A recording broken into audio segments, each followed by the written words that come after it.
Hello guys! Hello Aries! Welcome dito sa aking channel. Kapalaran 888, welcome guys. Alamin natin kung anong messages, vibration, goodbye energy. Para sa last week ng July 2025. So, if bago ka sa aking channel, please like, share, and subscribe guys. And sa mga dati kong subscribers, maraming salamat sa inyong lahat. I hope na makuha nyo yung energy na parang binibigay sa inyo ng universe. Okay, so there's a celebration about this mature woman.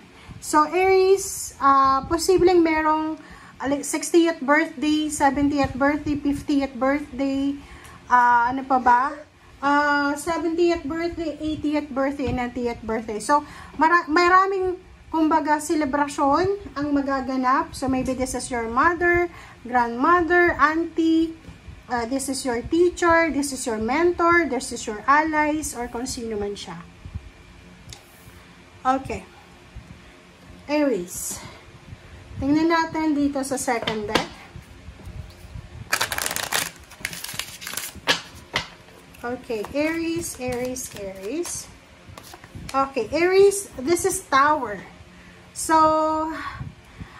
sinasabi ng paraso dito na posibleng you are a daughter or son or niece or nephew ng babaeng to.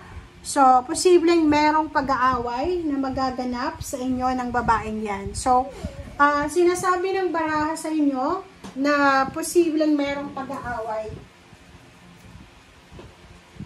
Okay? So, may possible na pag-aaway, may possible na competition, may possible na hindi magandang communication na maging rason para masira yung foundation. Parang, kasi ito ay tower eh. So, punong-puno siya ng hatred, punong-puno ng disappointments, worries, and punong-puno siya ng negativity. Okay, so tingnan natin dito sa third deck, Aries.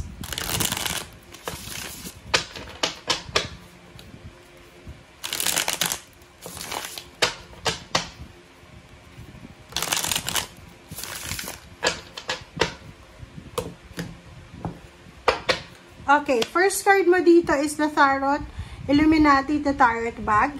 It's either you need lump sum of money or this mature woman ay posibleng may utang ka sa kanya na kailangan mong magbayad ng lump sum of money.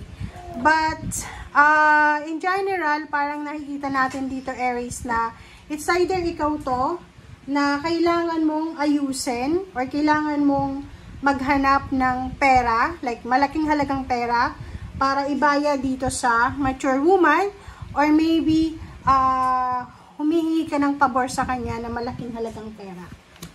Okay, next is Princess of Cups. If you are Aries na single, babae or lalaki, sinasabi na yun, pwedeng may mag-offer sa'yo ng love life, may mag-offer sa'yo ng help, financial help, or may mag-offer sa'yo ng friendship.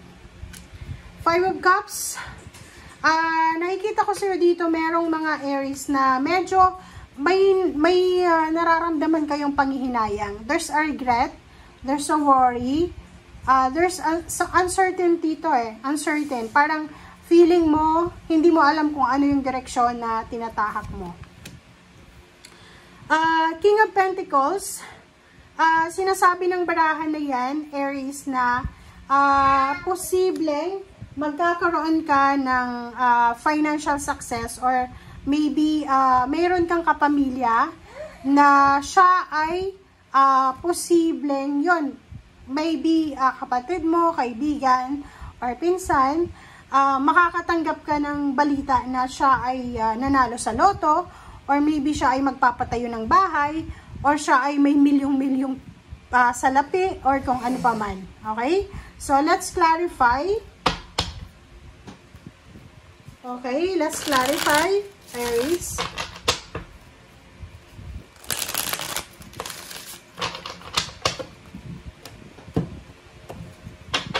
Okay, so for the Tarot Illuminati bag, Page of Cups, so sinasabi ng baraha sa'yo na yun. If you need money, if you need financial help, may isang tao, maybe water sign, Pisces, Scorpion, Cancer, ang posibleng makakatulong sa'yo.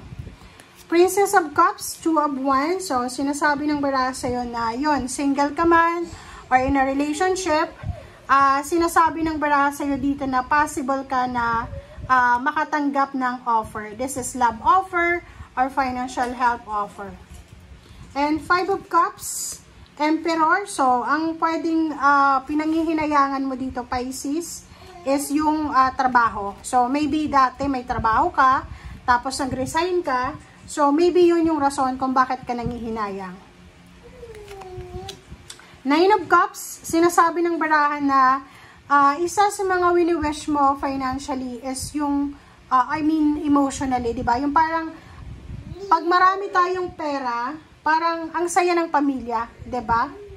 Pag maraming pera, ang saya ng pamilya. So, parang dito sinasabi ng baraha Aries na isang family wish ang posibleng ikaw yung mag-fulfill niya.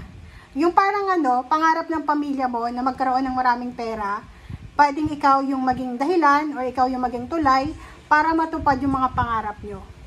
Four of Wands, nakikita ko dito yung mga Aries na magsisimula sila ng bagong trabaho. May nakikita akong simula ngayong linggo ay nakapag-desisyon ka na mag-ipon ka ng pera para sa pagpapatayo ng bahay, para sa pagpapakasal, para sa business na sisimulan mo or kaano pa man. Judgment, isang desisyon ang kailangan mong gawin, Aries, ngayong linggong ito. Napaka-importante, napaka-crucial na linggong ito para sa'yo kasi kailangan mong magdesisyon.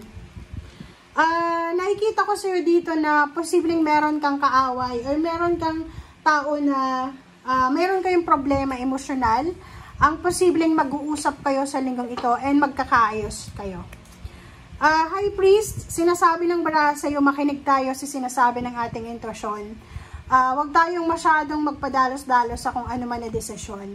King of Swords, sinasabi ng baraha na mayroon kang direksyon na gustong tahakin, meron kang direksyon na gustong puntahan, meron kang plano sa buhay na kailangan mong gawin. And sinasabi sa'yo ng barahang to na sige lang, okay? Continue lang kung ano yung gusto mong mangyari sa buhay mo kasi nasa tamang direksyon ka. And sinasabi ng baraha sa'yo na kung ano man tong plano mo sa ngayon, kung ano tong pinagkakaabalahan mo sa ngayon, isa yan sa magiging rason kung bakit ka magiging sobrang masaya, sobrang successful, and at the same time, sobrang fulfilled yung buhay mo in the future. So, nakikita ko sa'yo dito, maraming mga tower moments na nangyari sa buhay mo from the past. And sinasabi ng baraha sa'yo dito na this week, marami ka din na marirealize from the heartaches, from the pain, from the misunderstanding, from the kung ano man na mga nangyari sa'yo, especially with the family. Okay? Thank you guys for watching. Bye!